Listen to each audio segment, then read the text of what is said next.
Welcome to Final Verdict. I'm Bell. I'm Jamie. I'm Plouffe. And this week it's a topic we're talking about our favorite EPs. Well, it's not really our favorite. It's just some EPs we have. I didn't even really look at the other EPs I had to choose. I'm thinking about it now. But I did choose my favorite EP. I guess, again, I didn't really Question look. mark? So it's the one I thought of. Okay. Because I knew I wanted to talk about this band. I tried to but buy it it's for an you EP. once. So, when am I going to... I don't want to waste a whole episode. I mean, that... let's just say that we chose EPs this week. What do we choose? I chose City Slicker by Ginger Root. Plouffe, you chose... I chose my favorite EP. I chose Wow. Harmless Melodies by Yellow Eating Days. my words right here. Truly. Jamie, what'd you pick? I picked Devo's Devo Live. You sure did. Yeah. That's crazy.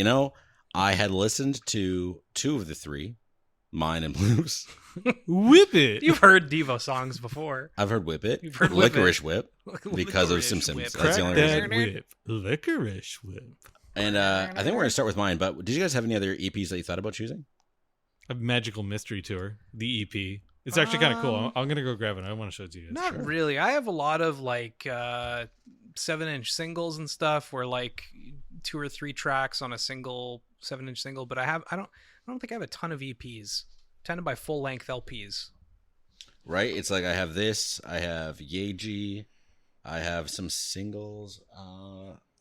I have the EP. I don't know if it counts as an EP. It's Mumford & Sons Live from Jakarta, I believe. Is it short? Relatively. It's an EP. Relatively short. I have an EP from Sales, which is a good band. I think I have a Parcels EP. Parcels is good. Yeah, Parcels is good. I guess Spring by Wallows is technically an EP. Even Oh, though man, you should have chose that. that's a great. Oh, Yeah, that's good. it's I mean, good what you EP. chose is good as well, but... Yeah. Okay, Jamie's got his Magical Mystery Tour. Wow, It's very a little pretty. book. Oh, Crumb Whoa. Locket is also an EP. Yeah, It's I a forgot. little book, Okay. and it tells us the story of Magical Mystery Tour in it. That's very cool. And then on both ends are 245 EPs. That's pretty cool. Yeah, Nice, Magical buddy. Mystery Tour. I Well, def- you guys said I couldn't use that one because we already covered the Beatles Yeah. Yeah, we just covered the Beatles not long ago. recently. I definitely have a few more EPs than I thought I did. Do you regret your choice now? No. Oh, and unrelated to, I guess related to that one, that thing's worth like $500. Whoa, sell it. So, Yeah, just sell it. I like it. It's cool. All right.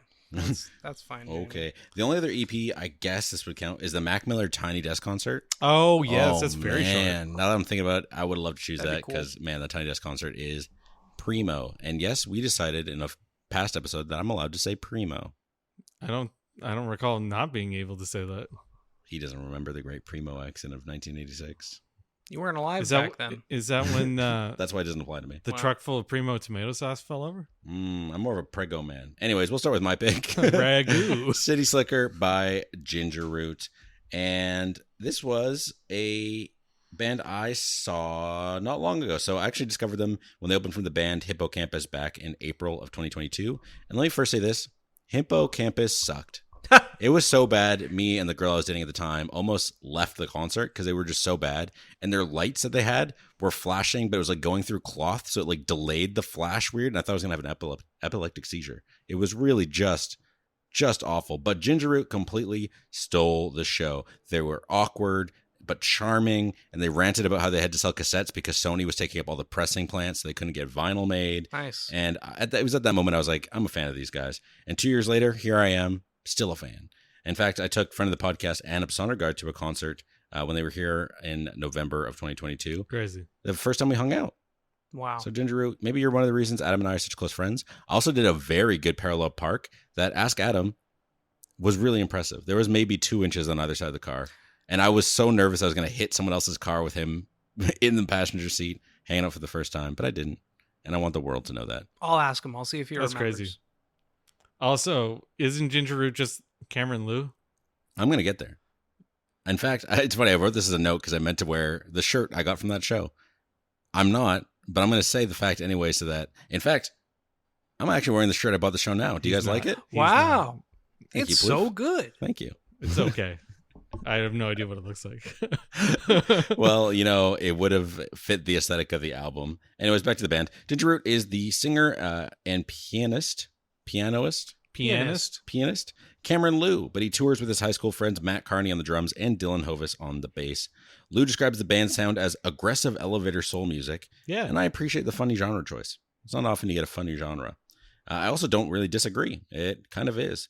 Liu's been making music under Ginger Root since 2016, where he had a weekly YouTube series called Toaster Music, where he performed covers in his Honda Element because he didn't want to do homework in between the break in his classes in college. So he just hang out in his car and make music. That's okay. Homework is for suckers. I ended up looking up some of them because They're I read good. that. They're not bad. Yeah. Yeah, He's they're making, good. making music in the back of a Honda. Yeah, I Cool. liked Never Can Say Goodbye in Just like September. Plouffe. Wink. That's what I do. Ooh, yeah. We were. When I saw Ginger Root live, Lou credited City Slickers' popularity, at least in part, to the almighty algorithm, which makes sense because the song Loretta from the EP has over 18 million views on YouTube and has been listed a lot more than pretty much anything else listened to on the channel. A couple others from this album have like 2 or 5 million, something like that, but there's like 4 popular songs. It Everything has else is 33 million plays on Spotify. less. Bam. Thank you, Reddit. Thanks for the gold. You can really see this idea. You gotta say kind stranger. Giant Stranger. City Slicker is actually a concept album, with it being the soundtrack, or like, the fake soundtrack for an American adaptation of a 1980s Japanese film, which Called does City not Slicker. exist. Yeah, you can really see this idea in the band being a retro kind of Japanese band, especially in all their music videos and their live shows and the merch, like the one I'm wearing right now. I really should have worn the shirt. Yeah, you really should have. The viewers would have got nothing from it, but you guys would, anyways. Even their newest album is actually supposed to be from 1983, with the concept being that the band wrote songs for a J-pop idol who then gets too nervous to perform on American TV and quits, so the manager makes them perform it. So like all these albums and EPs have like a concept behind it, which revolves around being like in Japan in the 1980s. The samples make a lot more sense now. None of it are samples. Then, Well, I guess there's yeah. like 2 samples. There's like 2 samples. Yeah, there's only like 2. Yeah, it's like people talking. Yeah. But And it's Juban all District, in Japanese, and I was very which is one of the confused. songs is where Sailor Moon was. takes place. Yeah. Oh, I didn't know that. Yeah. That's cool. And he actually just announced he's making an anime. He like wrote it all out and has like voiceover actors. Yeah, they're actors. Voiceover actors from like Sailor Moon and all these other popular animes cool. that are doing the voices for it. They're That's crazy. cool. This guy's living his best life. Tuxedo Mask himself. What do you think, Plouffe? Overall, I thought it was pretty good. It kind of reminded me of MGMT's Little Dark Age. He's just got this weird, I don't know, key or something that does similar sounds to Little Dark Age. I definitely agreed with the aggressive elevator soul descriptor. I read that too, and I thought it was pretty interesting. As an EP, I thought it was pretty strong. I don't know if I'd like an entire album because I was kind of back and forth every now and then, but Juban District in particular is amazing, and I love that song. So yeah. What do you think, Jamie? I liked it. I actually had an interesting side bit. I like how his name, like Ginger Root, the artist name, is taken from a live performance of a Wolfpack song, because I like Wolfpack Yeah, he And- lists the Wolfpack as an influence. as an inspiration, Yeah. and he kind of sounds like a take on the Wolfpack sound. I like Sure. that. I think he's pretty good. I did note that it kind of sounds not lo-fi, but it doesn't have like it sounds more muddy than crisp. I would say it sounds lo-fi. Yeah. Like all the recording, the vocal parts at least, have an effect of like an older recording. It's kind of like through a radio or something. I don't know. Yeah, just like an old microphone or something. Yeah. Yeah. I like it though. I thought it was pretty good. It is very strong as an EP. Yeah. The record itself, no spoilers, but the first half is the EP, and you flip it over and it's karaoke versions of all the songs. Oh, that's But cool. they're also like redone, so it sounds a little hokey like a karaoke machine, which Oh, I cool. appreciate. That's pretty cool. I appreciated that. That's not available in the digital version, so that's Nope. you got an added bonus there. I did. So you got 12 songs. Yes. I also got this from my AMD upgrade, so I didn't pay for it, which is great. Nice. Yeah, we love free remember stuff. I tried to buy it for you, Yeah, we tried to buy it ages ago, like literally over a year ago. and then I had to send an email, and they asked if I wanted it still, and I asked when they were gonna ship it, and they said they didn't know. Yeah, it was just on back order for like months, and I was like, Yeah. "Can I just have my money back, man?" Wow. Yeah, And I finally just went on Discogs and bought it another. was a version. reasonable price too. It was like $35. Yeah, I don't think I paid a ton for this one. Well, I mean, I paid like $80. or someone paid $80 for it. The company paid $80. So that was good. I think this one was the one I was more excited about of the 3 records I got, even though the other ones are both like $400 or $500 each. Yeah. This one is got a lot of sentimental value. I really like this band and have tried to see them every time they come close to Vancouver, and will to continue to do so. Their live shows are an absolute riot. They're very fun. They have like a camera guy who has an old school Sony camera that's like plugged into a projector that goes up on the screen. He's like walking around getting cool angles and stuff. That's cool. And they have like CRTs that are also displaying the stuff the camera's showing. I would go to see this guy with you. Yeah. You're not going to be invited, but that's cool. You would go. Wow. I threw you off now. You know what I'm saying? I was gonna make a remark that like I would go see this one, but Plouffe had tickets to go see Yellow Days, and I wouldn't go to see Yellow Days. You got to save that for that whole story. So why don't we just dive right into this thing? Give it one last listen.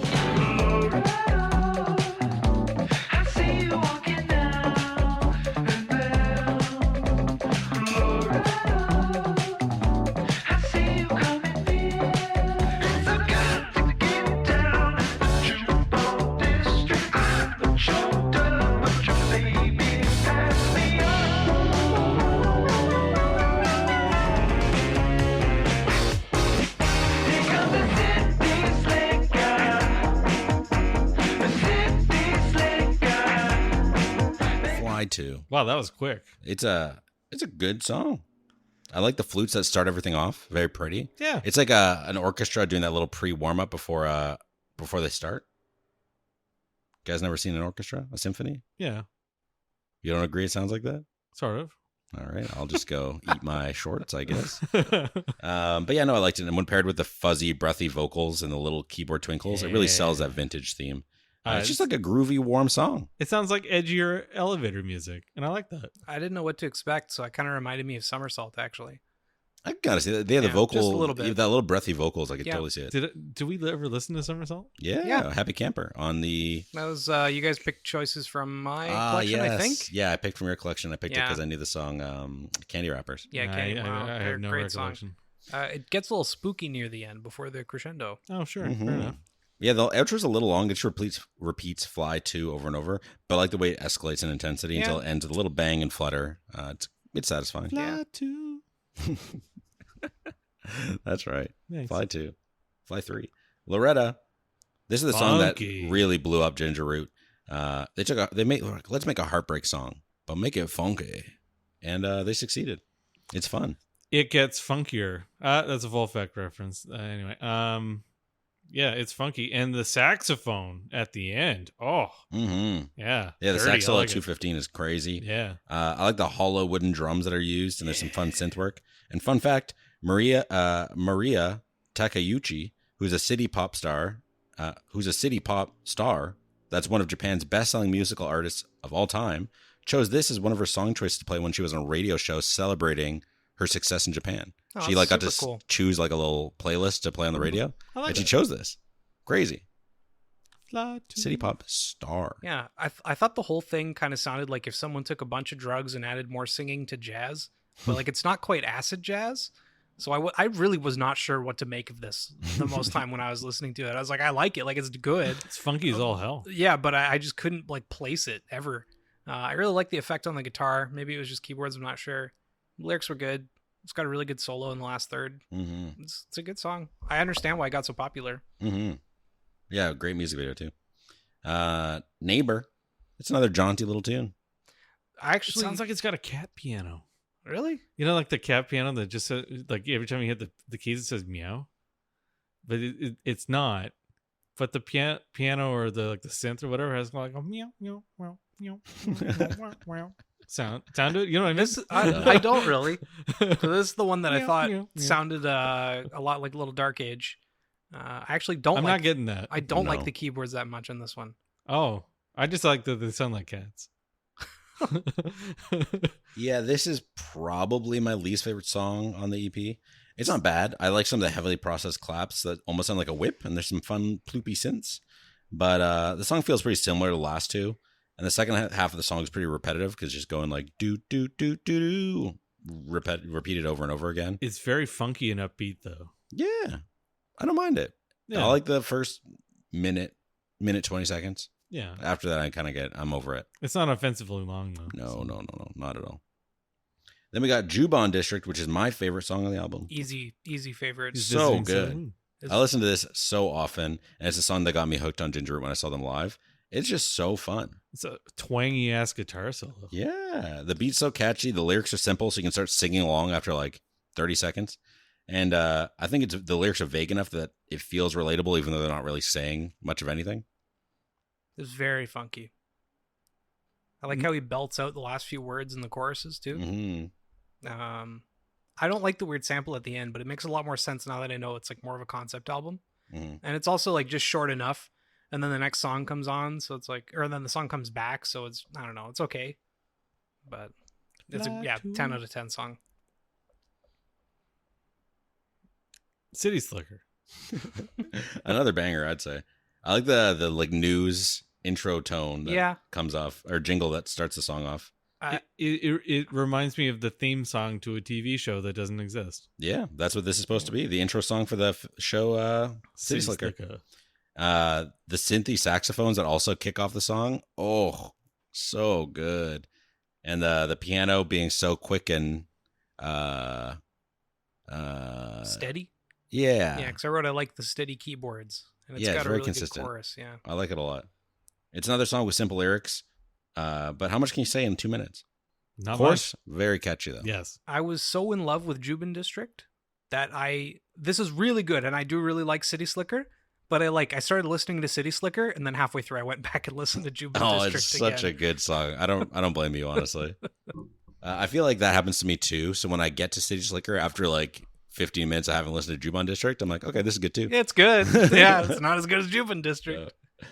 And then we end off the EP with Entertainment. Some good horns and keyboard work in the intro. Sets a vibe. Kind of feels like a PS1 racing game or something. Kind of. Sort of, yeah. Ridge Racer. Yeah. It's got kind of boring lyrics and it's a little repetitive. I like the sample on this one though, and I don't know, it's a very interesting start. Like, it's fine. I don't hate Entertainment. I just think the rest of the album was better. Mm-hmm. The end instrumentals are very funky, like just before the end, and it has some good heavy drums. The drums sound huge. Mm-hmm. I like that. I think it's pretty solid all the way through. I do think it's a little bit long. And at this point, it was kind of like Currents by Tim Impala, where I was like, I kind of wish the vocal effect changed up a bit. Like, it's always that breathy. Yeah, it's the same thing. Or I guess it gets a shouty, but it always has that fuzz over it, which I was kind of wanting something different. But it's a concept EP about being a retro album, and I guess it kind of gets passed because of that. I didn't listen to City Pop in Japan in the 80s. I don't know what it sounded like then, but it sounds sort of like this. Sounds great. I love City Pop. Yeah. That's crazy. What? Man, City Pop is so good. That's unheard of, honestly. Let me tell you about the record itself. So the front is Cameron Liu of Ginger Root fame sitting on some fake skyscrapers, almost like they're thrones. Very kind of cute. I like the colors. It's very purple and blue. There's a moon in the top right, and then in some vertical font it says City Slicker, Ginger Root. It's a very cool photo shoot. And he's wearing Feiyu shoes, which is, I believe, a Chinese brand. Very popular. Wow. Very cheap. Very good shoes. And on the back, it's a close-up of one of the skyscrapers where you can see that it's like cut out in paper. And it says City Slicker Ginger Root, the A side, and how it has every song, and B side karaoke versions. There's some credits in the bottom left, which say written, performed, and produced by Cameron Liu. Thank yous, and the website. And the bottom right, which has the record label logo. I don't know what that would be. Yeah, I understand what you're saying. It's cool. And then if you look at the record itself, I splurged and got one of the colored versions. Maybe it only came in colored. I can't remember. There's two different versions. It's like three different versions, and one was more expensive, but I couldn't find it. So I got this one, which is a baby blue. Oh, it's such a nice blue. It says GR written on it with some Japanese, maybe, I don't know what it says. Maybe Ginger Root. And on the back side, there's kind of like an off-center dot. It says Ginger Root City Slicker, and all of the track names for A side and B side. There's no marking for which side is A or B, so when I went to put it on, I put it on the wrong side, which was, I guess, sad. It was all right, me though. Sad. Oh, and on the inside, whoa! There's also, my God, gosh, some Japanese characters. Maybe says Ginger Root. Don't know. It's a yellow background. It looks like it's painted on. And then some of their other records and how there was a great repressing in 2023 and a little brief introduction to each album. But I only got this one in the great repress, and now all of them are on Discogs for more money. Wow. Sad. That's how it goes. It's kind of cool to cross-advertise your other works. I Yeah, respect it. I've never really seen that, I don't think. Yeah, and the descriptions are nice. It's like this is themes about entering a new stage of life, presented in a soft synthy 70s soul soundscape. Wow, alliteration. Like it kind of gives a little short description of each of them, which That's is cool. neat. There's a lot of alliteration though. We love alliteration here I on do. Vinyl Verdict. Vinyl Verdict. I love it. Jamie, why don't you share your Vinyl Verdict? Oh, I really enjoyed this one. This is probably one of the better picks that we've done. That was incredibly short, but the quality of the music in a short period of time was very good. Highly recommend this one. Probably give this one a what's half of 13 because it's a short album. 7.5. Yeah, this is like a 7.5 out of 7.5. Or no, that's 15. That's 6.5. Sorry. Yeah, whatever. What he said. You just say it's a perfect score? It's a perfect score. I love this. Oh my gosh. I can't believe it's a I've bell done ringer. it. Ding, ding, ding, ding, ding. Let's go. This is Yeah. 2. No, I guess it's been several weeks since the last very high score from you. Yeah. But I'll take it. I will absolutely take a perfect score. Plouffe? What's your Vinyl Verdict? Jubin District is amazing, and I'd buy the CP just for that song. I think the rest is pretty good too. I like what he's doing for the most part. I'm not like as crazy about it as Jamie is. If this was like 20 minutes of Juban District, I'd probably give it a 10 out of 10 as well. Otherwise, I'm giving it an 8 out of 10. Very good. Some stuff like the weird samples I didn't really understand at the time, meh, but it's pretty good. Are you sure you don't want to rate it higher? Yes, 100%. I'm just kidding. I love this album. I love this band. Ginger Root makes absolutely immaculate vibes that perfectly encapsulate the idea of Japanese pop in the 80s, but put a personal spin on it that makes it feel fresh and exciting. I'm going to put City Slicker by Ginger Root in the 17th spot under Ken by Electric Guest and above Cowboy Carter by Beyonce. Though I did not rate this super high, it's also competing with some really amazing full-length albums. If I was rating this a number, it would also probably be like a 9, it'd probably be a 9. Do not sleep on this album. Do not. I've been hooked on their good vibes for ages and highly recommend checking out a live show if they come to a city near you or check out their music videos. It is so cool to see how much effort they put into creating this whole persona around their music. Or I guess Cameron. I would keep saying they because I've only really seen them live, or I've seen them live so many times, but Cameron really does put in some absolute amazing work into this project, and I hope it continues on. Mm. Up next, we have Plouffe's pick. Let's get into Harmless Melodies by Yellow Days. Yeah. Good start. I forgot I was going next. So Yellow Days, if you don't know them, it's George Vandenbroek from Manchester, England. And I guess I'd describe it as indie soul. I'm not entirely sure. It was a pretty popular kind of style back in like the mid 2010s.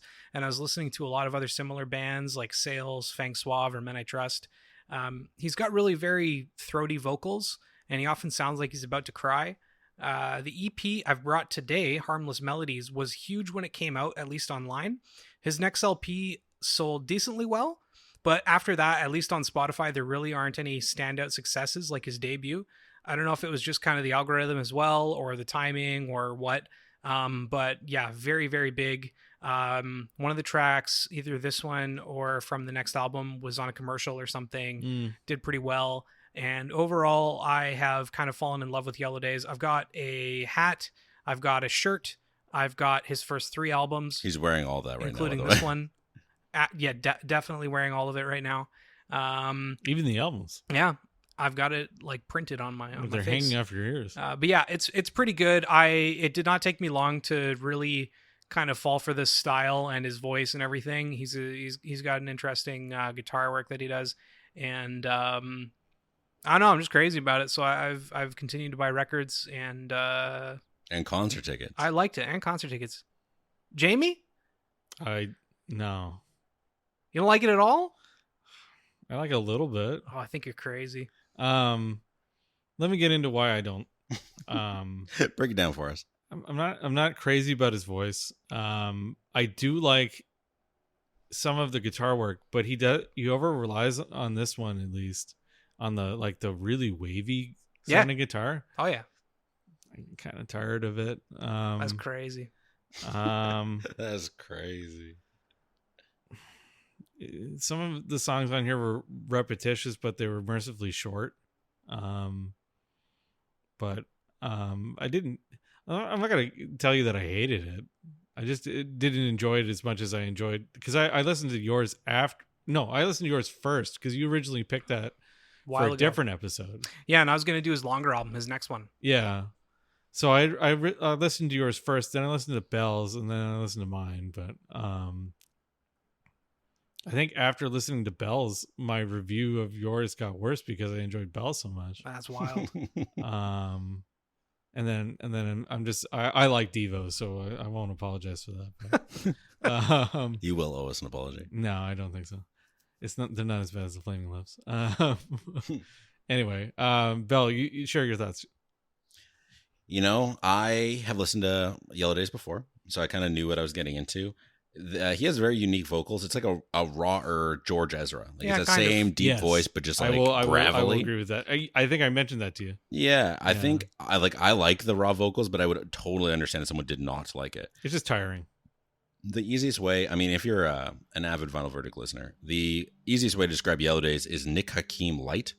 Like, if you liked the idea of Will This Make Me Good by Nick Hakim last season, but found it too like out there or intense, you might like this instead. Like, it's kind of that surreal, things are pulsing in and out and kind of feel like drug trip. Cerebral. Yeah, it's ethereal. We like that word if you listen to we used that Lucy to Rose last episode. time. You used up your quote on that one. Yeah, it's another solid album to get enhanced to. It's also insane. He made this like when he was 17, didn't he? Yeah, he's pretty young, Yeah. and then he followed it up pretty quickly with other albums. So Crazy. yeah. I wrote down this. I was listening to music. I'm like, Yellow Days makes music that sounds like a heat wave.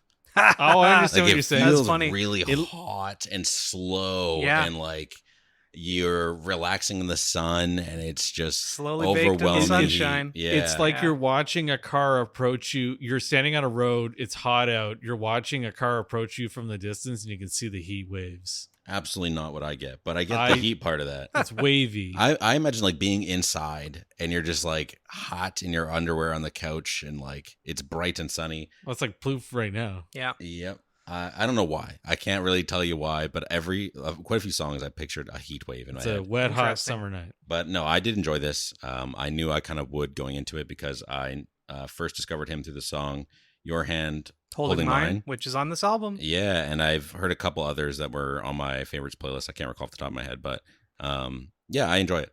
Cool. It's a weird sound that I like for the most part. Yeah. Well, why don't we give him one last listen before we get into it? It would be your hand holding mine. Oh, holding mine. Oh, the beautiful mind between those eyes. I wasn't looking, but all I found. We are people running around, and don't let it down. It starts with an intro, which is pretty good. It's got a really faraway bass, tired guitar, the cool sample. I like the way the drums come in after a bit, or when they go away and come back with the singer's voice for the first time around the middle. It's a pretty long intro at almost 2.5 minutes, but I think it sets the tone really, really nicely. I'm not crazy about the sample. You don't like the sample? The sample's fine. The Oh guy sounds my like God. David Attenborough, but he's not. I'm also not crazy about it. It's like a random speech just set to some wavy guitars, but the drums are crisp. They're fun. Yeah. It's random, but again, the instrumentation really does carry it. Oh, yeah. And the drums randomly spice up a notch around a minute 45, and I got my head bobbing a bit back and forth. I think if that didn't happen, I would not like this. Like it did. It started to lose me pretty quick, but Yeah. I did overall enjoy it. Then we get Your Hand Holding Mine. Fire. Yeah, it's a great song. He's a good singer. It is extremely repetitive. Yeah, I don't mind. I guess, but like, yeah, it's that Nothing. slow, like, I don't know, heat wave, I guess. The bass line is extremely basic. It just walks up and down a scale. That's all it has to do. Yep. Nothing. All it has to do. That's I all agree. it does. Say Yeah, less. Thanks. This is when I started looking stuff up about him, and I can't really find much, surprisingly. Like, there's a Last FM page for him, and that's about it. Yeah, he doesn't really have any online. Yeah, there wasn't presence. like a Wikipedia list or anything. He hasn't had any. I looked up reviews. I tried to find a review of this album to see if I was nuts. It turns out I'm not nuts. Just no one cares. Which is wild because like Spotify has millions of plays on several of his songs. Yeah, like especially this one. He just got really famous like online, and people just started playing his stuff in like 2016 or whenever this came out. Yeah, something like that. Yeah. He's got a big British sounding voice. He does. He's a big British sounding dude. Yeah. And then we get a little while. Whoa. Well, I'm not done with your hand. Hey, all right. It's got a very off-kilter beat. Yeah. I'm split on the wailing and the background vocals. Oh, like, really? It's kind of cool. Oh, I it's love also them. kind of spooky. I think I like it. I like it. Though it's spooky, it's a romantic song about how before they were together, he saw himself as a partner. I think that's very cute. You know, I like romantic stuff. And we love scary stuff too here. Vinyl Verdict. true. You know, we keep it diverse. We like being scared and also in love at the same time. Yeah. It's scary love. Spooky in love. This is the song that triggered the Heatwave thought. I think maybe it is that kind of like boom, boom, boom, but because it like slows things down, and then his vocals being so far away and echoey. There's is like reverb. whoa. Yeah, very, very good though. Yeah. Then we get a little while. Not bad. Incredible song. I really like the cool sample. I like the slow, funky bass and the nice accents from the keyboard. Very little guitar, but in a good way. And then there's that cool breakdown around 2/3 in. And it's over 5 minutes and honestly kind of repetitive, but I actually really like it and I don't mind how long or repetitive it gets. I found it was long and repetitive. Yep. But I did enjoy the little synth thing in the background. Very cool. Yeah, this one took a bit to grow on me, and I think the length of the song maybe helped with that. The first line of the chorus, "Oh, don't you see it now," is shout sung pretty loud and abrasively, and I didn't like it at first. It kind of like caught me off guard, and I was just like, this is too much. But it grew on me, and by the end, I was like, I actually quite like this. It feels like he's just going through something really emotional, just like trying to get it out, and it worked for me. And I think that if it was shorter, I probably just wouldn't have liked it. Versus it being so long, I was like, okay, I get what you're trying to do here, and it's working. But I can understand Jamie not liking it. Yeah. I can understand. Yeah, that's fair. I fully admit it's a little repetitive and long, but yeah, I like it. And then we get an interlude. It's all right. He really knew that this was only all right. It's This is an interlude, It's all right. It's and it's all right. It's all right. Repetitious, but very short. Yeah, it's short. It's an interlude. It's pretty neat. I like how he's doing both parts, and it's simple enough that you could just kind of set this up and do it live, no problem. But other than that, I don't really have no notes. problem. Well, I mean, for someone who knows how to play it, I would not be able to do this. But like, you know how you hear a lot of produced music and it's like, oh yeah, there's no way they could do that live. Oh yeah, 100%. Especially as a solo artist. Whereas like he could easily set up some loops. Listen, and, that's like, my do biggest this. problem with Joji. Goes to that episode, he performs live, but he can't hit any of the notes he does on the studio Well, recording. no, really? Yeah, so a lot of them will be really low, or he'll hit the high note one time and then never do it again, even though in the I record just anyway. lost so much respect. So annoying. That's actually really Yeah, so that's annoying. really sad. Gap in the Clouds. Yeah, this is probably my favorite song and the best song on the album in my opinion. Wow, really? Yeah, I like how positive it is. I think it's got It is great very lyrics. positive. I like the rain that kind of comes in when when there's about a minute left to change everything up for the outro. I wrote that too. Considerably more upbeat than the previous songs. Yeah, it's about how he came out of depression and he met someone that brought him like a new level of joy because it kind of lined up at the same time. It's not a new song idea, but it's cute. It's executed well. I like the simple little piano riff that pops up between the intro and the first verse. Yeah, it's great. The song is a little bit long at 4 minutes and 40 seconds, but there's like a minute long instrumental at the end. That's a substantial part of it. Mm-hmm. I would probably cut 30 seconds from the instrumental and 30 seconds from somewhere else in the song. You mean But it it's from the solid. beginning with the spooky reverb? No, at the end. No, the beginning. The beginning's weird. I don't like that. Well, I mean, it can be weird, but there is an instrumental at the end. Oh. And I would cut 30 seconds from that and 30 seconds from somewhere else. Sure. Then we get People, which has got some pretty good lyrics. Again, it's very positive. This is my least favorite. I like the slow drums. Yeah. Do not like So the People is one that's kind of grown on me over time. I actually didn't like it as much either. I think as I get older, I hate people more. Yeah, Heyo. I think eventually I just kind of ended up liking the not conversational, but I like how he's referencing his mom and how Mama always said blah blah blah. He's really leaning into his deep throaty voice on this one. Yeah. And that's kind of like that's why I like him. So I'm fully down. Yeah. Yeah, it's just, it moves pretty slow. It kind of feels like a cover of a pop song. The lyrics are just kind of cookie cutter, and the instrumentation isn't as unique as some of the previous ones. No major qualms though. It's just not the best on the album. Yeah. And then we get the outro, which is Baked in the Sunshine. And I like it. It's a good outro. It's very long. Good way to kind of wind everything down. Yeah. I like the piano on this one. Yeah. It's just another interlude. Pretty much, yeah. It's got a little kind of spacey odd intro, to have an interlude to end an album, Yeah. especially when there's It's an an interlude. outerlude. Yeah, when it's so short to have an interlude and an outro, it feels a little odd. But the production value is good. The vocalizing is fun, and it's probably nice to listen to while baked in the sunshine. But Vinyl Verdict does not condone drug use. No. I enjoy not. like baking. Tylenol. One time I made you You guys take your air fryer on the patio. Yeah. One time I made you guys brownies and you didn't eat any of them. I didn't. What? I did. LA one, yeah. Okay, so as for the record itself, it's him on the front with a big yellow Low background. resolution. Low res. Why is He's- it? The his whole thing face is low all res. weird. Yep. I don't know why. Probably because it was pressed along like for cheap when he was 17. And then on the back, it's yellow and blue with Yellow Days kind of doubled up. And then the track listing, as well as him without a face again. It's got Harmless Melodies and this like weird kind of like VHS yeah, recording. yeah. I'm looking for like deep fried almost. And then Yeah, I'm not a fan of the cover or the back. really, Yeah, not for me. Doesn't do anything for He me. does Maybe if the it wasn't like same- Arial font on the back for the track listing, and if it was higher pressing or like quality, I think it's on purpose though. I don't know. It just looks low resolution. Ugh, I don't care. That's fine. Well, you don't have to care. I don't like it though. Yeah. And then as for the record itself, it's just solid black vinyl with the label, side A, side B listed, but no tracks listed.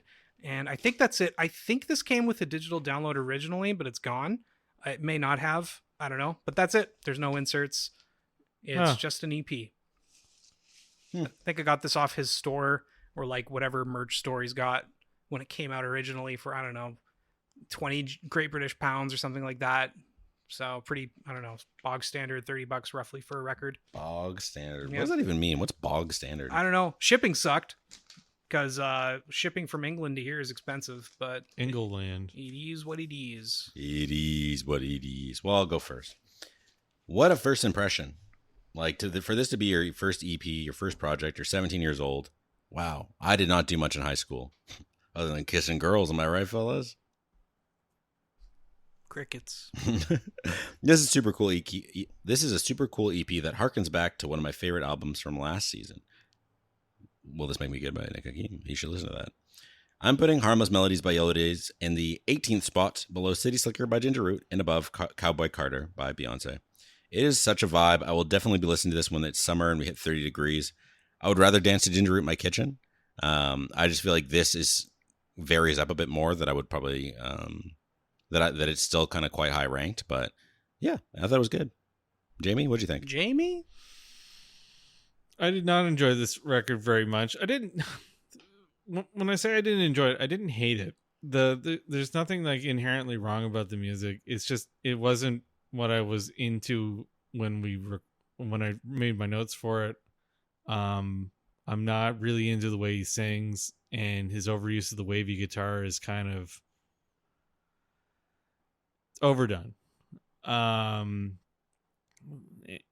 So overall, I would not recommend it. I felt really bad because I was like, wow, I'm going to give Bells a really glowing review. Like, I'm really going to give this guy. Classic. And I wanted to like it. I wanted to understand what Plouffe was getting from this, but it's just not for me. I basically love everything you hate.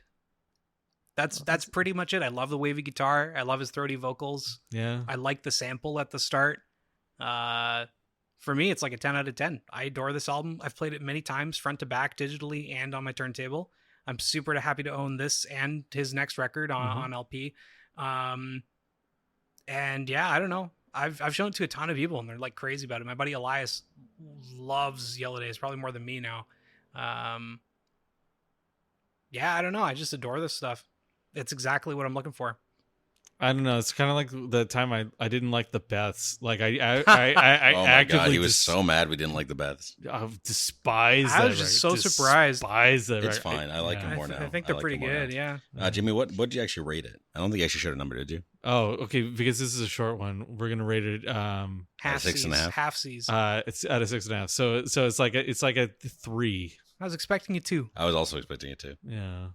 But hey, 3, not bad. Let's talk about our next 3. Devo Live. Tell us, Jamie. Devo Live is kind of a weird one. So it stemmed from a 16-track promotional record that was released as part of a radio program called the King Biscuit Flower Hour, which was a syndicated radio program that played live music every Sunday night. It ran from like 1973 to 1993. I have a couple of releases from that radio program, but they cut it down to a 4-track EP. And you have 6 tracks. Yes, mine has 6 tracks. So the 4-track EP was so popular they re-released it as a 6-track EP. I don't know. Devo is kind of a band that's kind of near and dear to my heart because they're weird. Devo was discovered. So Devo's from Akron, Ohio, and they What? yeah, just like the Black Keys And LeBron James. And wow, how will this affect LeBron's legacy? NBA memes now on vinyl version. But what I find interesting about them is that one of the guys, Gerald Cassell, he's the bass player. I believe he's the bass player in Devo, is really into music videos. So they created one in the mid-'70s called "The Truth About De-Evolution" and submitted to the Ann Arbor, Michigan Film Festival. And David Bowie saw it and immediately contacted the band and said he was going to try and get them a record deal. And then also he wanted to produce their first album. And he went on to do at least part of that.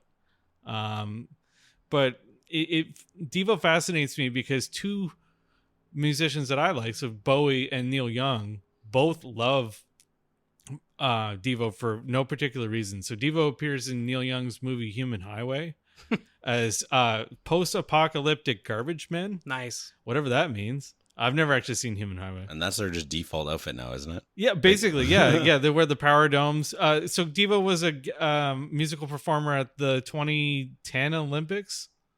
What was the one in Vancouver? That was 2010? Yeah. So they performed up in Whistler, one of those concerts, and everyone got a power dome, which That'd is be pretty What? cool. I'm a yeah, little everyone jealous. got one. I actually went to some Olympic stuff. I wish I got one. Yeah, they're sweet. Anyway, so this album was recorded at the Fox Warfield in San Francisco, which is a vaudeville theater. This was recorded August 16th, 1980. The same year, the Grateful Dead played 15 sold-out shows there. I have 2 of their albums from that. I don't know. What else can you say about this one? This one's kind of weird.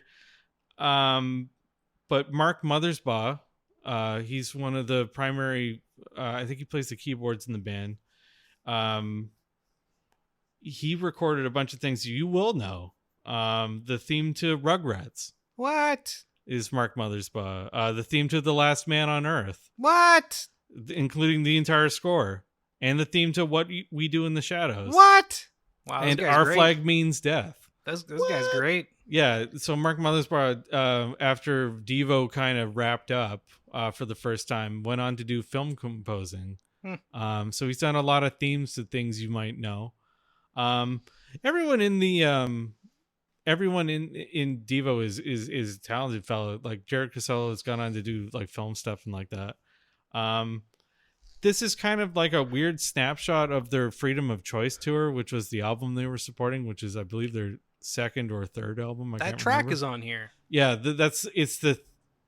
so if you remember from the Who album we covered, they had the overture to Tommy. Yeah. And it's basically just the overarching theme.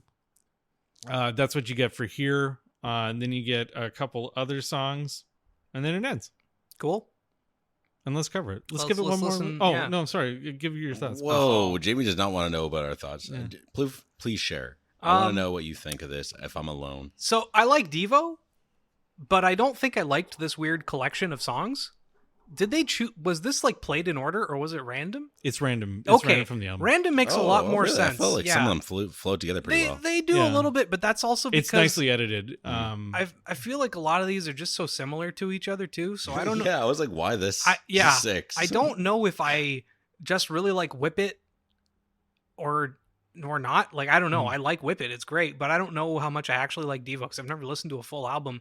And then this shows up, and a lot of it is very similar, just kind of like keyboards. Very much, yeah. Kind of reminded me of Rush like once or twice. Weirdly enough, which you'll probably take that hate. back, Rush. Yeah, sucks. I know you hate Rush.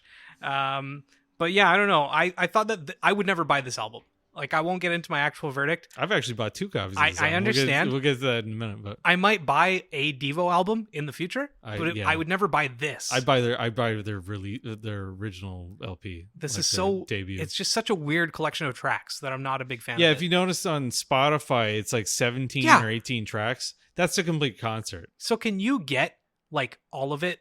Yeah, you Are can. there multiple releases? The new pressing of like is no longer an EP. It's just an album. It would have been cool if they'd released like 3 different EPs with 6 tracks on each one, kind of like the In Through the Outdoor release. Just get the first, second, and third. Yeah, and then you have to like collect all 3. Like that'd be cool. This is just kind of weird. I don't know.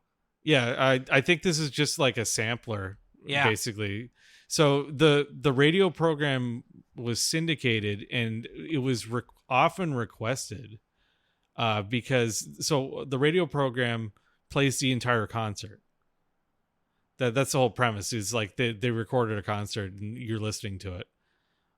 This particular episode of the radio program was very popular. That's why they put out the EP. But I don't think they had the rights to put out the whole thing. So because of that, I think you only get the 6 tracks that they could agree on. That's a weird set you can of have circumstances. one good one. Yeah. Oh. No. Yeah, this was a weird one. Like, I've never listened to Devo. I didn't know what to expect. I mean, I'd heard Whip It from The Simpsons, but that's about it. Whip It. This is a weird live recording. Like, sometimes you can hear the audience, but most of the time it just feels like it's really hollow and the vocals are too quiet compared to the instruments. I have no idea if this was a big show or a small show or the Fox Warfield holds 2,200 people. I have no idea if that's a big show or a small show. I mean, probably for Devo, that was probably a medium-sized show at the time. Yeah, medium shows really took the I don't know middle ground. I don't know how big of an audience they had. They're a weird band. I mean, you really have to be into it. Mm-hmm. I know Tony Hawk is because the skateboarder. Yeah, Tony Hawk's really into Devo because they're on multiple Tony Hawk's soundtracks. Oh, you actually meant Tony Hawk? Why did you say Tony Hawk is? Oh, sorry. Tony Hawk is. Oh, I thought this was a different person. So there's a different skateboarder. Yeah, Tony Hawk funny. is a big fan of Devo. I mean, sure, he's of the age. Yeah, it makes sense because he's like in his early 60s. Yeah, or late 81. 50s. I can imagine people listening to this. Sure. I don't really want to. And why does it start with a theme song that's just long? And I imagine it was, but like, it's just like this is the most random songs. Yeah, and so many of them sound similar. I'm like, you only have 6, and 3 of them are the same. Yeah, that's right. Yeah. Like, why? Doesn't make any sense. But we should get right into it because I'm gonna start talking. Let's get one last listen.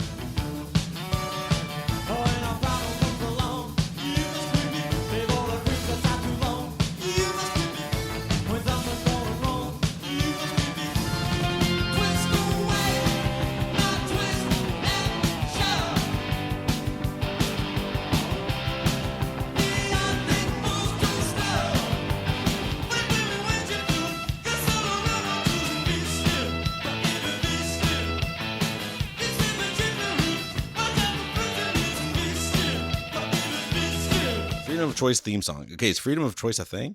Freedom of Choice was the name of their album. I actually liked this one. The crowd seems to like it, and I do too. Yeah, were people walking out? Is that why?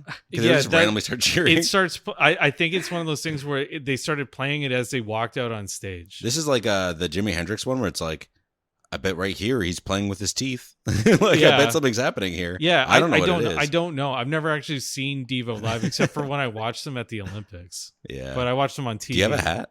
No. Do I have a power dome? No, I don't know. Oh, but, man. So why did you like this? I really liked the guitar, the drums, the synth. I don't know. I wasn't tired of it yet. Like I like the sound they do. It's just Yeah, the sound is neat. The problem with this album is that it's very much the same thing for most of it. Yeah. It's just repeated for 2.5 minutes because they're just walking out. They're taking their time. Totally. But I don't know. I kind of dug it because I'm like, cool. They're getting into something. I'm like, yeah, I'm here for they're cooking. Checking let them out. cook. Yeah, let them cook. See what happens.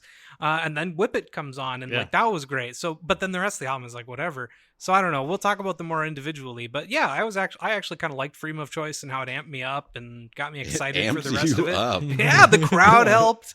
You know. You were there pumping your arm. You're like, You know oh, Devo. Devo. Who is this?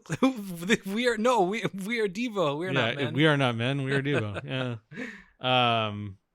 Yeah. And then we get into Whip It. The classic. Yeah. This is not better as a live song though. You don't like Whip It? I just think love that it's not performed that well. Really? I thought No, it was that's fine. exactly how it sounds. Yeah, Really? that's how the I haven't song listened to sounds. the real song, Yeah. so I guess I just expected different. Yeah, it sounds very much like the live or the recorded version. Yeah. That's crazy. It's very Why close. was this so popular? Because it's kind of weird. Yeah. Whip It good. I also gotta say the transition was really good from the intro to the song. Yeah. I was like, oh, this is satisfying. On most of them, I thought that was Well, pretty that's why I'm solid. surprised they're not Same. back to But back. then they back. sounded I so don't similar. know. I don't so know I if was the like, what? order is like it's very well edited together. Sure. So that you can't tell that they're not sequentially recorded songs. But I think a lot of people like Whip It because of the iconic bass line. Yeah. And And licorice whip. correct it whip. Also, you can hear the whip in the background. Yeah, I love the whip. Yeah, the whip Yeah. is really good. Correct it whip. I don't know. Yeah, it's catchy. I wrote, I don't know how anyone can't like this song. It's kind of weird. So this song came out in like 1977 or 78. It doesn't really sound like what you would think would be a popular song in 1978 because No, it disco sounds like, was still sounds popular. like mid 80s. Yeah. So I don't know how to describe Devo. They're not quite new wave, and they're definitely not punk. Oh yeah, they're definitely not punk. But they're not quite new wave or They're punk. also not country. No, No, I wouldn't say they're hip hop either. no, no, they're not kinda- calypso either. yeah, they're Calypso. Calypso. And then you get into "Girl You Want," which was This is a weird I one. think that's off Freedom of Choice. I wrote, it's got a great guitar solo halfway through. Otherwise, it's fine. Yeah. What's the weird little riff? I don't like the riff at the start. It feels so off kilter. I'm like, is Oh. this guitar out of tune? Like, what is happening? Oh, It sounds weird. Yeah. I was like, this is so odd. But again, matches that theme of they're just a weird band. Yeah, they're a weird band. But I don't really want to listen to that. It's funny because you really like Ween, and they're a weird band. Yeah, they don't sound like this. It's Well, I guess true. depending on the album, then maybe they do. Ween Yeah. has a different sound every album. I also don't like all of Ween because of that reason. Yeah, fair enough. I did like the pre-chorus at a minute 11. It's a cool kind of pace change. Yeah. I don't like anything else though. It's really repetitive. It She's just is that one she's little just riff. a girl you want. She's just the girl you want. Yeah. What do you think, Jamie? Oh, I like Girl You Want. I think it's a great song. You got a little smile back there. You got to tell us more. Girl, I don't wait to get to the end having said nothing and give this a 10. So you better start talking, boy. Girl You Want is just kind of catchy. A lot of their songs are like mindless and catchy. You would remember this is from Jamie's childhood.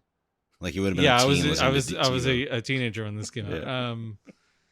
But a lot of their songs are very weird and just have like a riff that it's really good. Like they have another one called Gut Feeling, which is really good.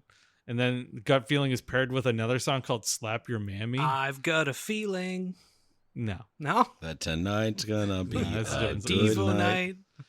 night. Gut Feeling is on Tony Hawk's 3 soundtrack, I think. Crazy. But I don't know. They're just simple songs that I really appreciate. I mean, their third album is called "Oh No, It's Devo," and they're all Yeah. angry potatoes on they're with like drawn on angry eyebrows. Their Yeah. album names are very funny. Yeah. Their album names are very funny. And then we get into Gates of Steel. I don't know what album this is from. I kind of like it. This is the one that almost reminds me of Rush. I wrote, it's odd, but I like it, especially the guitar. It's pretty repetitive, though. Sure. Yeah, it's got kind of a very heavy guitar. Yeah. Yeah. I think it was his singing or something that just reminded me of Alex Lifeson or no, what's his name? Geddy Lee. Yeah. That's about it. Okay. It's funny. It kind of reminded me of Superstar by Sonic Youth or the Carpenters. Oh, sure. It's like that dun da da dun da dun. Like there's just part of the guitar riff that I was like, whoa, this is so familiar for some reason. Yeah, it sort of sounds like a Judas Priest song too. Sure. I don't listen to Judas Priest, but oh, you will, because I bought a Judas Priest song. So. Oh boy. Breaking the law. Yeah, it's got a cool piano intro. I like the dark guitar riff that plays alongside it. Like it's a cool contrast. Yeah. And I think the singer's voice suits this darker tone really well. This is probably my favorite song on the EP. Sure. I don't feel like it's an amazing song, but I do like the vibe. And I actually think that the live performance elevated this one. Like the kind of rawness and even some of the little mistakes added to it versus the other ones I was like, I appreciate that they leave in the mistakes on this one. So, well, they leave the mistakes on a lot of things. I think they even leave mistakes in on the albums. They left too many mistakes. Let's be real here. Oh, I don't know. And then we get into Be Stiff. I thought the guitar really carried it again. It gets kind of weird about halfway through. Yeah, it's got screaming guitar just about all the way through the song. Yeah. I actually found the lead guitar to be a little annoying. Really? Yeah, the rest of it's fine. The song overall I think is pretty good. The synths around 1:30 are sick. Yeah. Lyrics are boring, but I don't know. It doesn't really matter. So I just thought it was like a little too screechy in the intro part where it's like just the song's getting started. And it's just like, man, and I'm like, stop. All right. I don't know what you're doing here. Well, we don't need this right now. Be Stiff is one of the songs from before they were signed to a record label. And so they wrote it and then they got signed to a record company called Stiff Records. Nice. Wow, that's perfect. And then they wrote this or like adapted this to be like a theme song for the record label. That's cool. It's kind of neat. I kind of like it. I mean, I don't think like you could release a song called Be Stiff in 2024. Jimmy, are you giving this an 11 or 12 out of 13? I'm waiting for a 13 or 12. No, I mean, I have to do this one out of like 6.5. Right, Wait, Bell, there's one more song. I know, but I'm just waiting. He's got such a big smile on his face this whole time. Planet Earth. Planet Earth. Hell yeah. The intro synths are sweet as. Yeah. Very fun song. I like the high pace. The weird droning synths, that accent, everything is also very fun. Solid. Yeah. I actually really didn't like Planet Earth all that much. Wow. I wrote, he doesn't like the planet. I honestly don't have much to say. It really doesn't stand out as much as the other tracks in any way, in my opinion. It's all right. Yeah. I kind of wish they put like another one of their hits on the end, but I think I'm not sure how this record was ever made. It's obviously in promotion of a radio program, but it was released by Warner Brothers, who was their record label. So did they only get clearance to put out 6? They never actually put out another EP. Like they put out a Devo live album, but it wasn't for many years after this. And then it wasn't until like the late 90s, maybe early 2000s, that the whole concert was available again. So don't know. It's kind of a weird mishmash of songs. There's a couple of songs that I think you couldn't put on an EP, but are on the EP for like on Spotify. Like I don't think you could release an EP with a song called on it anymore. Woof. We have to censor that. Yeah. The song isn't derogatory. It just uses the derogatory name for a person with Down syndrome. But let me grab it. I'll show you. It's right behind me. So on the front, you get them performing in front of their video wall or their like wall of lights that they. It's very cool. Yeah, it's like a multi-scene put together. The back, you just get guitarist. Slightly less cool. Mostly because the hat does not pull off that cool pose and lighting. No. Also, there's a thing that I wanted to bring up one day. If you look at old concert photos, everything looks cooler because there's this haze of smoke in there, because you used to be able to smoke in a concert. Hell yeah, you can't get that anymore. Concert photos are too good now because you can't smoke. I mean, the cameras are also much nicer. If you look at photos of people playing in the NBA in like the 70s, everything looks cooler because it's covered in smoke. Malice in the Palace, baby. Yeah, you could smoke a whole pack of cigarettes. A stogie. Yeah. You can't do that anymore. Can't even smoke on airplanes anymore. Anyway, Taking away my freedoms. They're taking away my freedoms. Any track listing or anything in the back? It has no track listing. Track listing's on the front, actually. Why do they do that? It's very incongruent. All it says is produced by Devo, recorded at the Fox Warfield, San Francisco, California, August 16th, 1980. It has the live engineer credits. It has the live producer credits. Mixed at Wizard Records, Los Angeles, California, by Devo. Originally recorded for the King Biscuit Flower Hour. Representate, blah, blah, blah, blah, blah, blah, blah. No, that's about it. This one just says it's manufactured by Warner Canada. It's got the little maple leaf in the corner. That's about it. They misspelled the name of the band on it. I don't know if you noticed that. It's Devo. With a hyphen. I don't know.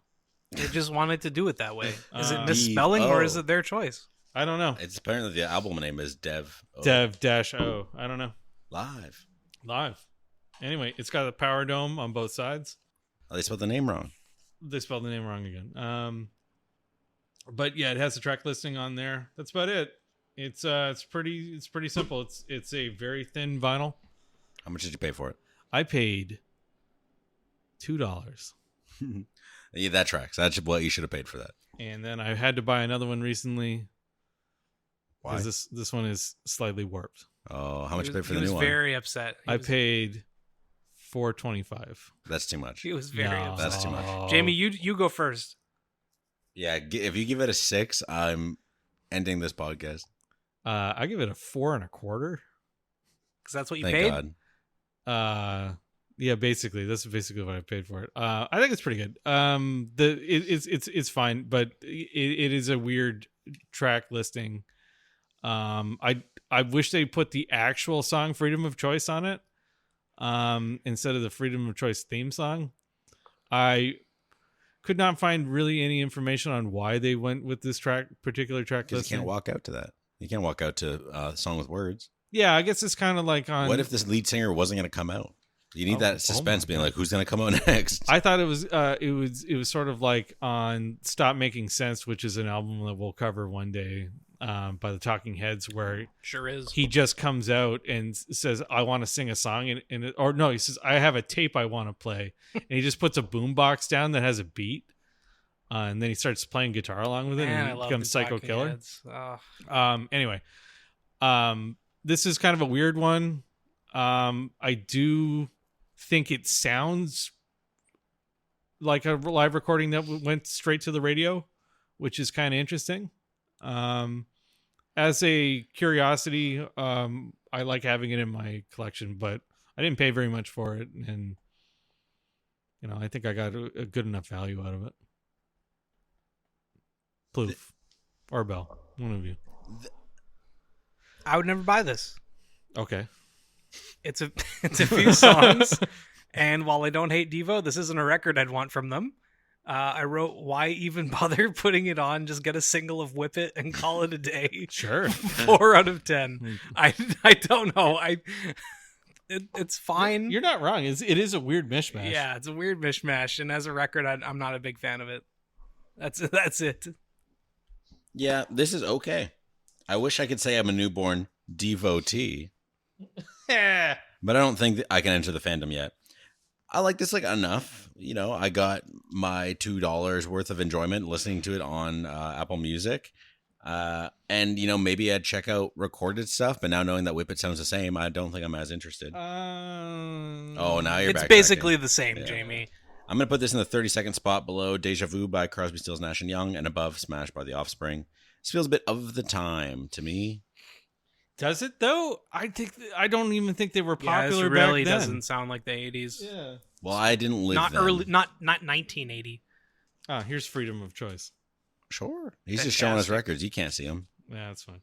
More Devo records. Bring them more out, Jamie. You're not done. Oh, yeah, you're right, because I got that picture disc. Okay, so the picture disc episode, I was like, oh, I think I got a Devo picture disc, and I couldn't find it. And it turns out I can't find it because it doesn't have a spine. Yeah, that's a So- lot of picture discs. They just come in like a plastic kind of sleeve. This is Oh No, It's Devo, the picture disc for. That's a cool cover. Yeah, got but a it says, sleeve "Oh that- yes, it's a picture disc." Yeah, The But sleeve anyway, looks it's like a your TV George screen, Ezra and album. then It's like your George Ezra album. In I know what a picture disc is. Yeah, so. But they're all angry potatoes. Well, what's on the back? Appears to be a. Oh, I don't know what that is. I've never actually looked at this because I forgot I had it. It's showing how to. Oh, it's showing how to make your own power dome. That's fascinating. Incredible. Anyway, there you go. Wow. Well, next week we have our final full episode. Our final verdicts. It is It is picking other albums by artists we've already covered. Our final topic for season 2. I chose Ooh Rapaya by George Clanton, which released last year, and I'm excited to talk about that because George Clanton was one of my top albums from season 1. It's true. Plouffe, what'd you pick? I chose Food by MF Doom. I'm excited to listen to MF Doom. That's not, first of all, an awful record quality. If you Yeah, know- the record quality was bad. I still stand by that album. I think it's pretty fun, but the Very of record the quality time. was, very of the time. It sucks that the quality of the record went down as the quality of your needle went up. Yeah, Yeah. right? Yeah, it's one. Yeah. I am excited. I don't know if you'll like it that much. There's a lot of skits. Yeah, we should have done it. I actually offered. I was like, I have a Mad Villainy. Should we just cover that? I he have was like, Doomsday. nah. Doomsday's good too, but I want to do Food. Which one has Figueroa on it? Oh, I think Mad Villainy maybe? Because Luke Lafreniere, friend of the podcast, Yeah, and he loves guest, Figueroa. was Figueroa's like, "Oh, We great. should listen to. But I want no, that's also Operation Doomsday. I want to do Rhymes Like I want to talk about Rhymes This Like guy's Dimes. Wait It's a so minute, good. I picked the wrong one. I love the cover for Food though. It's so cool. Plus, isn't it Mm. just an anagram for MF Doom? Food. Yeah, sort of. Well, Pretty sure it is. you never know. Maybe we'll end up doing Operation Doomsday. You'll have to tune in next week to find out. And Jimmy, what'd you pick? I picked Super Tramps Breakfast in America. I'm nervous. I liked Space Jail or whatever it was Space called. Prison. Yeah, You mean that's it. Crime of the Century? That was such a good album. Yeah. Make sure to check that one out. That was like the first of the classic rocks that I gave a really high score. Yeah. And of course, Danger Mouse. I can't remember what the album's called, but that was an episode. Danger Doom. Danger Doom, Danger Mouse, and MF Doom make Danger Doom. And of course, Slide by George Clanton. We'll be back next week with our final full episode. Make sure to tune in. You can choose what record you preferred of these 3. If you're listening on Spotify, there's a poll. There's also a Q&A. Leave a suggestion. Leave a thanks. Tell us how much you love Devo. Don't do that. But tell us your favorite Ginger Root song, Jubon District. It's Jubon District. Tell me you want me to play. I like the song Weather by Ginger Root. We're checking out Weather. And you know what I liked from Yellow Days? What? Nothing's Gonna Hold Me Down. Is that Oh, another song yeah, by that's a them? good one. Yeah. Another good song. Devo, I have no other example. I was trying to be positive for all Whip 3. It. Whip It's great. Licorice Whip. This also comes through after.